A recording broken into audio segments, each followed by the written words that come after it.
Hi అండి అందరికీ. ఈరోజైతే చిన్న సమోసాలు ఎలా ప్రిపేర్ చేసుకోవాలో ఈ వీడియోలో అయితే చూసేద్దాం. ఏం లేదండి, మైదా పిండిలో కొంచెం సాల్ట్, కొంచెం ఆయిల్ అయితే వేసుకొని మంచిగా కలుపుకొని పెట్టుకోవాలండి. ఈ విధంగా కొంచెం సాఫ్ట్గా వేసుకోవాలి. తర్వాత ఒక గిన్నె పెట్టుకొని అందులో కొంచెం ఆయిల్ వేసుకొని ఆనియన్స్ ఇలా ఫ్రై చేసుకోవాలి. ఆనియన్స్ ఫ్రై అయిన తర్వాత ఇందులో కొంచెం కారం, ఉప్పు, మసాలా పౌడర్స్ ఉంటే అవి వేసుకోవచ్చు.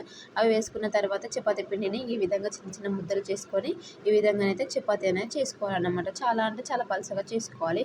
అప్పుడే మనకు సమోసా అనేది పర్ఫెక్ట్గా వస్తుంది. సో ఇలా అయితే చేసుకోండి. ఈ ఈ ట్రయాంగిల్ షేప్లోనైతే కట్ చేసుకోండి. మీ ఇష్టం అన్నట్టు సమోసా ట్రయాంగిల్ షేప్ ఉంటుంది అలా అని చెప్పేసి ఇలా చేసుకున్న తర్వాత ఆయిల్ అయితే డీప్ ఫ్రై చేసుకోవాలి. చేసుకున్న తర్వాత అందులో ఫ్రై చేసుకోవాలన్నమాట. ఫైనల్లీ మనకి సమోసా అయితే రెడీ అయిపోయింది. చూడండి సమోసాలు ఎలా ఉన్నాయో. మీకు నచ్చాయా? మీకు నచ్చితే ప్లీజ్ ఒక లైక్ అయితే ఇవ్వండి. ఓకేనా ఫ్రెండ్స్? మరి మీకు ఎవరెవరికి సమోసా అంటే ఇష్టమో ప్లీజ్ కామెంట్ బాక్స్లో కామెంట్ చేయండి. ఓకేనా ఫ్రెండ్స్? బాయ్ మరి.